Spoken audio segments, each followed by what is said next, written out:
All right, y'all. So I am the chocolate, and God is the thunder. Because of that, I'll never go under.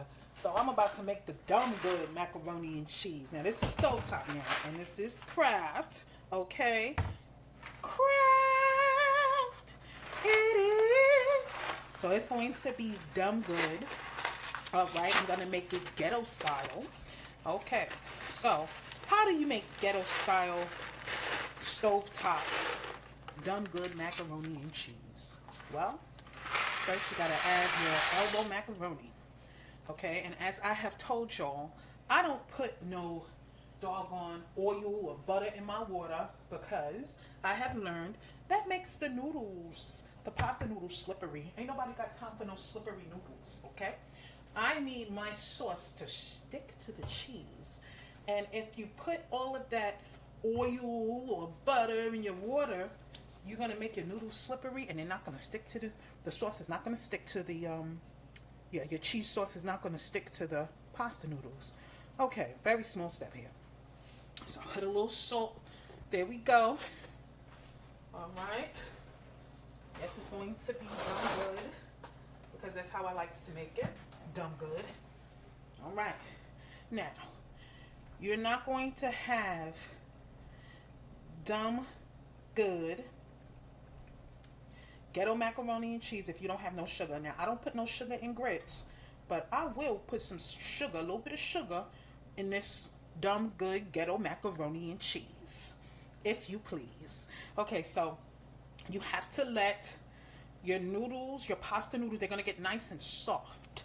Okay, because sometimes when people make their pasta noodles for their macaroni and cheese, they don't make it right. The pasta noodles come out all hard, and it just don't come out right because they, they done, they done cooked it too long or made it overdone. Nobody don't have time for that. So I go ahead and leave this on for about a good 10, 12, 10, 12 minutes, I guess. Okay, and once my pasta noodles get soft, or as they like to call it, not too soft now, as they like to say, al dente, then I know it's time to make my dumb good hood. No. Then I know it's time to make my dumb good ghetto macaroni and cheese. Okay?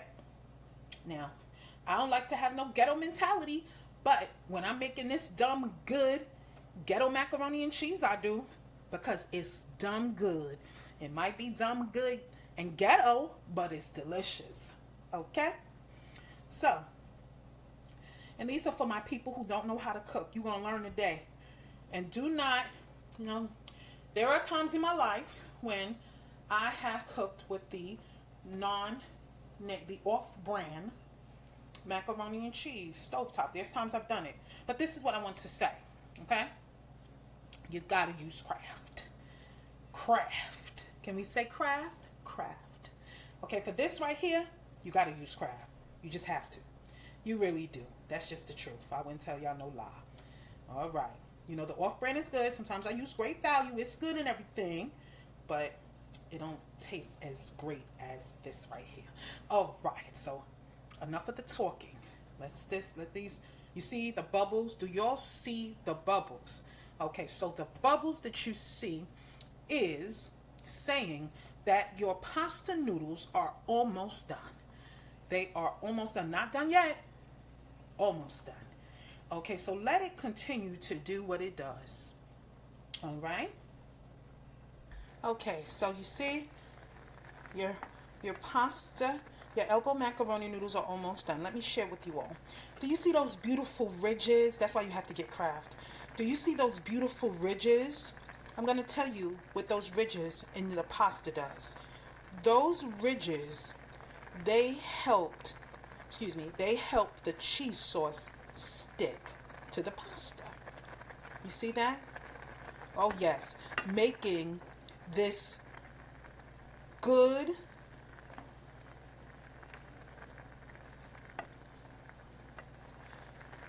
so making this good ghetto macaroni and cheese tastes even better.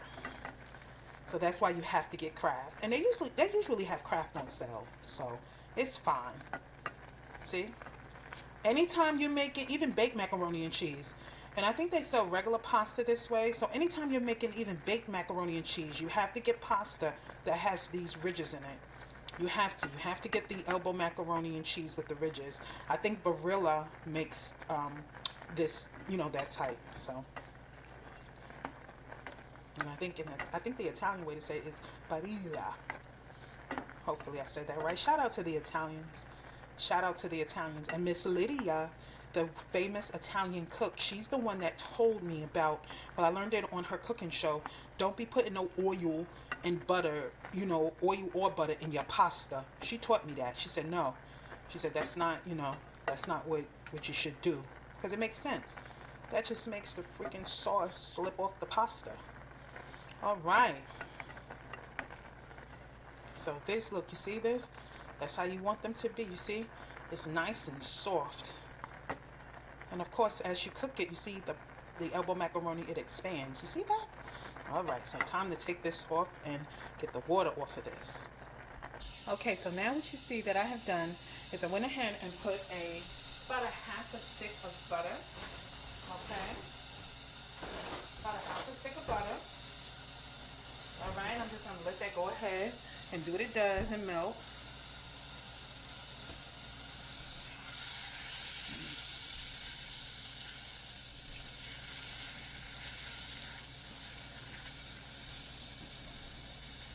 Okay. So yes, that helps a lot.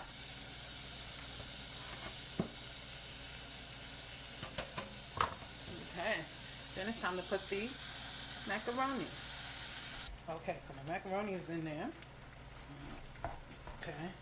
And what I'm doing is I am making sure that butter is mixing in there really good, and it is.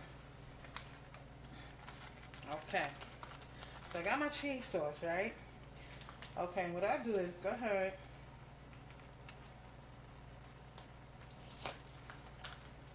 Okay. Put that cheese sauce up in there. Right? Just put that in there. Look, see? Just like that. And just like that. And it's not going to be all, not going to be all neat. It's good and ghetto. Okay? So, which means it's going to have some good ghetto tendencies. It's not going to be all neat. All right. Put some of this almond milk up in there. And this is unsweetened. Don't go putting sweetened almond milk in your stuff, because that's going to mean it's going to be sweet and you're going to make it taste nasty. All right, so we ain't got time for that mess. Okay, now what we want to do is go ahead and start seasoning it up. All right, so we're going to put some of this Padilla garlic and parsley, some of that up in there, and make sure your flame is not on a high. Okay.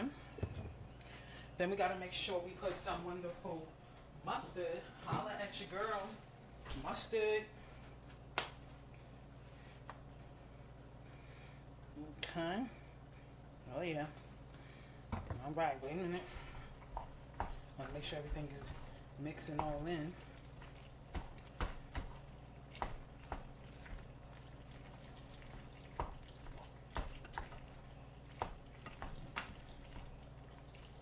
You want it nice and creamy now. It got to be creamy. And every pasta noodle, every elbow pasta, it needs to have cheese on it. Hello.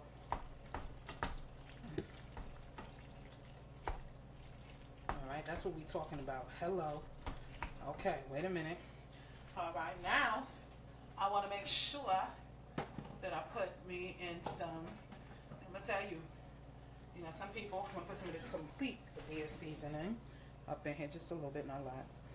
Some people be putting too much stuff, too much seasoning in their macaroni and cheese, and they wonder why it comes out nasty. They be putting too much stuff up in it. Okay, I like to put some parsley flakes. Okay, not too much with the parsley. All right, that's enough. Okay. And then what I also like to do is put in a couple of cubes of these some mild cheddar cubes, just a couple. Okay. All right. That's it. We don't need no more than that. All right. That's just gonna help make it even cheesier. Because I can't stand when people make stovetop macaroni and cheese and they don't have no cheese in it and it's dry as good Lord. Don't nobody want to eat that.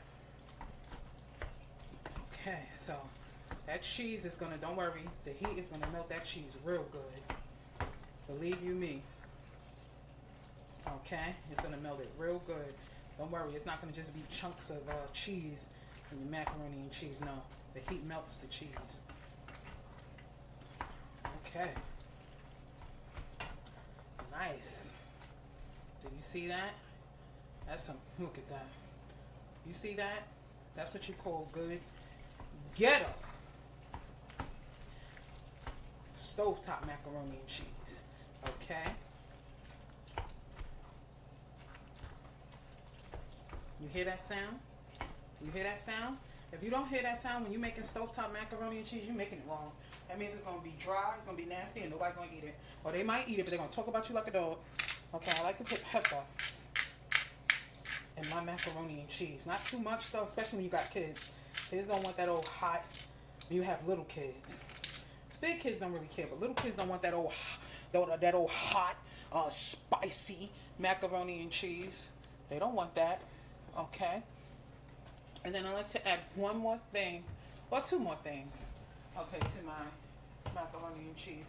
I like to do the Creole seasoning, just a little bit, not a lot. Okay? Just a little bit. Whoop, that's it. And then I told y'all, I like to put sugar in my macaroni and cheese. Not a lot, you know, because we ain't gonna have no sweet macaroni and cheese. No, no, no, no, no. Just a little bit. Maybe a tablespoon, not a tablespoon, a teaspoon. That's all. Just that little bit. See? Look, I told y'all that cheese would melt. And that's exactly what it did.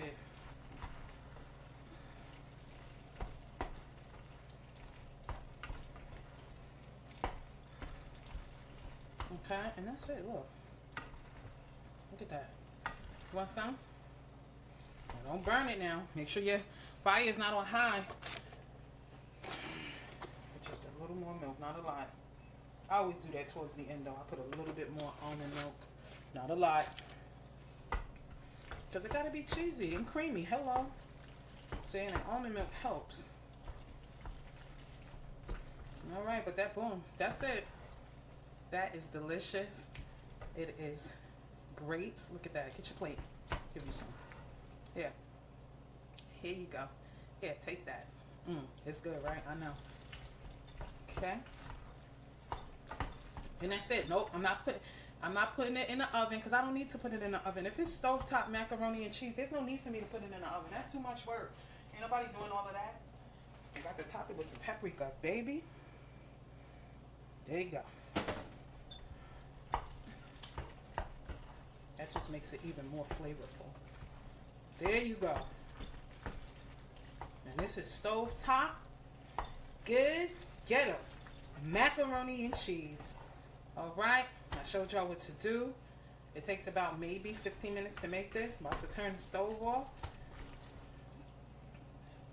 Whew! That's some good stuff. Look at that. You know you want some here. Delicious. All right, be blessed. Bye now.